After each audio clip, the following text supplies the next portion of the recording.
Glasgow Rangers are celebrating another Scottish Championship, and we join in those festivities today. But 2 defeats for Manchester United this week mean that the Championship in England is far from settled. But also today we mingle with the stars at a special lunch in London, and the link is they're all football daft. And you should have a pen and paper handy if you want to crack at some super prizes and our Goal of the Season competition. Good afternoon. Oh, good day, folks. Before we start, Jeb, I have to ask you about a letter that arrived in our office. Yes, sir. You have been voted one of the Thai People of the Year. Well, my thanks to all the people in Thailand who voted for me then. No, it's not that. What Read is that. it then? Go on.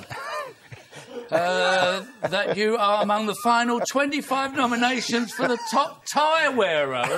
Me, a top... How did they know that I actually wore a tie, Saint? I mean, nobody has ever known that I actually wore a tie at every show. Isn't that amazing? Well done. Well, I look forward to a few free ties, chaps. Thank you very much. Lovely, right. Michael Aspel's won it. Oh, that is posh company. Well, the championship race in England is at boiling point, with Leeds now the favourites. Manchester United is still fighting, and Sheffield Wednesday, well, also win with a shout. Manchester United's 2 defeats this week, however, could prove very costly.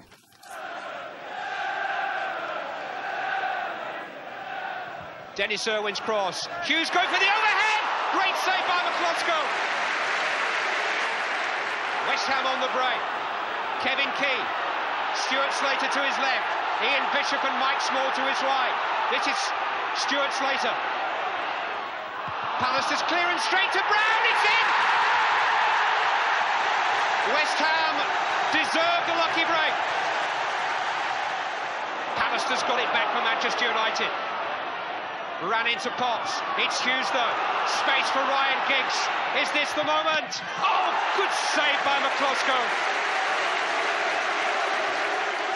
The critics have bemoaned the quality of this season's championship, but for sheer drama, there's been nothing like it for years. Manchester United's nerve has failed them at the worst possible moment. Ian Woan's goal for Nottingham Forest beginning a nightmare Easter Monday at Old Trafford. Once again, United had to rely on leading scorer Brian McClair to revive their hopes, but this time McClair's goal, his 24th of the season, was not going to be enough to save them. Forest couldn't beat United in the Rumbelows Cup, but they've inflicted serious damage on their title hopes with 2 league defeats in a month. Scott Gemmell's winning goal, signalling the start of what's been a miserable week for Mancunians of the red variety. The weight of expectation doesn't lie so heavily at Ellen Road. Leeds, in only their 2nd season back in the First Division, have tried to keep their title bid low-key. But Chris Fairclough's goal against Coventry, coming an hour after news of United's failure against Forest, really lit the fires. At this critical stage, fate is just as important as football, and the linesman's error could play a big part in the title. A penalty wrongly awarded for handball, and Coventry's Lloyd McGrath wrongly sent off. Gary McAllister, the only man in this sorry incident who got it right. 2-0, and for Leeds, the real possibility of their first title since 1974. Just a week ago, one leading bookmaker had Sheffield Wednesday at 100-1 for the championship. I hope he hasn't given up his day job. The Owls are sitting in the wings, ready to pounce. Roland Nielsen on target against Norwich City on Monday. The Wednesday team, built by Ron Atkinson and improved by Trevor Francis, has had a marvellous season. The big prize may be beyond them, but when John Sheridan made it 2-0, he ensured that Wednesday should at least qualify for Europe, and if the big 2 do slip, who knows? Well, you can follow the next stage in the chase for the title tomorrow afternoon at 2 o'clock on ITV. There's extended highlights of Sheffield United against Leeds, followed by live coverage of Liverpool against Manchester United. And Jimmy, I have to say, when you think about it, about 6 weeks ago, we never thought we'd be sitting here talking about United throwing the league away. You're quite right, and effectively it could even be over tomorrow after those 2 games. Because if Leeds win in the morning and United lose at Anfield, right, it's all over. It's amazing. I mean, both teams to me have never looked as though either of them have wanted it. They've been saying to the other team, look, you take it. Particularly in Manchester United's case, really, they've had enough chances to have got away from the situation and allowed themselves the luxury luxury of getting beat at, say, West Ham the other night and still have enough points in the bag, but it hasn't happened. Well, we've always said that the games in hand were never points in hand. They never are, and that's the way it's worked out, because looking at the table now, they've caught up in games, and there you are, Leeds are on top, and better goal average. That's going to be a key factor, I think, Jim, at the end of the day. It's a great advantage to them. You know, it's like another point. And that's why you have to rule out Sheffield Wednesday, really, because they're going to have to really win both games, and even then their goal average is not sufficient, because you can't really see Leeds United, or Manchester for that matter, losing 2 games out of the last 2. They're going to win 1 each, I would think. Leeds' home game, their last game of the season's against Norwich. And you really can't see Leeds United losing that game. Unless something happens, as happened in the previous weeks, where they drew at home against West Ham. That's absolutely right. As I say, I mean, to me, Manchester United have thrown this away. I don't know for what reason. It's just one of those things. But they should have been in this position now of allowing themselves the luxury of losing a game, which they did do in the week, but still have enough in hand. It hasn't happened. The driving seat is firmly sat there with Leeds United totally in control now. So, I don't think you and I would have said that a few weeks ago. No, we wouldn't. And so we're looking forward to that. Anybody for that matter, even Alan Wilkinson. Yes, I know. Looking forward to that one tomorrow. And a great double header. Be great. Yeah, you working on it? Yes, I'll be there. Good man. Right. In the second division, Ipswich and Leicester are almost there, but the playoff spots are still in the balance, as are the relegation places. Here's Gabriel Clark. With the Premier League just a win away, it was just like old times at Ipswich on Tuesday night. A sellout 23,000 crowd. John Lyall walked out to the sort of reception last reserved for Bobby Robson. But after that, the Portman Road promotion party turned rather flat. Ipswich were edgy and short on ideas and failed to unhinge a Grimsby side defending for their second division survival. The second half brought more pressure, but only more frustration. The closest Ipswich came to a breakthrough when Paul Futcher nearly diverted the ball into his own net. That was until the final minute, when an Ipswich head finally got on the end of an Ipswich cross. But Jason Dazell's header came back off the post. The points should help Grimsby stay up. As for Ipswich, they can see the finishing line. At the moment, they just can't cross it.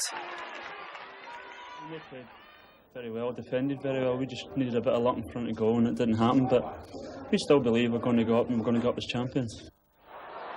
It's Leicester City who looked the most likely to join them. Tommy Rice was the man for the job after Cambridge had controlled much of the early play. Wright struck from 25 yards just before half-time. And 8 minutes after it, Wright's cross deceived the United defence, and Phil G applied the finishing touch to Leicester's 7th win in the last 8 and Cambridge's chances of automatic promotion.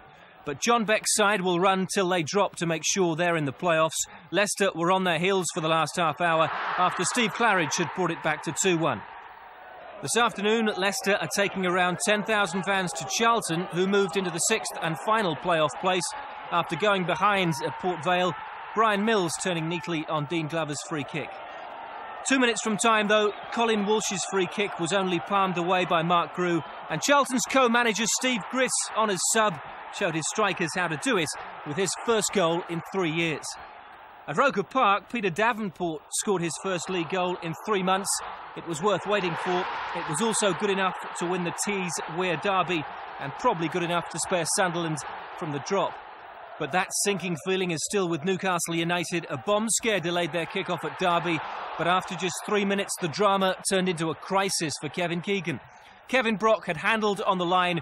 No hesitation from referee Brian Coddington, who followed FIFA rules to the letter. Brock saw red, and so did most of his teammates, but Newcastle were down to 10 men. Paul Williams scored from the penalty spot. And with Newcastle rassled, Derby, who could still sneak into the top 2, went for the jugular. 17 minutes in, and Paul Kitson pounced on some third-rate defending for his 3rd goal since moving from Leicester. Things couldn't have got much worse for Kevin Keegan, but they did. 9 minutes later, Newcastle were reduced to 9 men when Kevin Scott was sent off for his 2nd bookable offence. By now, his manager was lost for words. Somehow, though, Newcastle's 9 men managed to halve the arrears early in the second half. Kevin Sheedy's cross, David Kelly's header, and Gavin Peacock knocked in the rebound. But any hopes that they might be up to Mission Impossible disappeared in the space of another mad minute. First Gabbiadini flicked on and Craig Ramage made it 3-1. And then Liam O'Brien became the third Newcastle player to be sent off after saying something he shouldn't have to referee Coddington.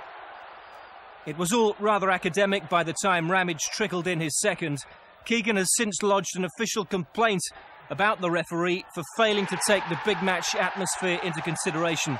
But it won't alter the result or the fact that Newcastle are suddenly back in the bottom three.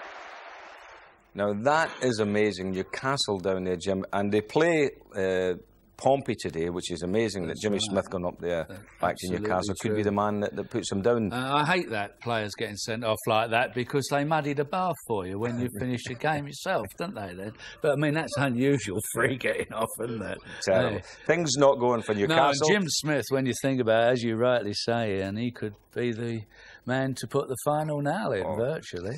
Well, up at the top of the table, I mean, things are really hotting up there if we have a look at it.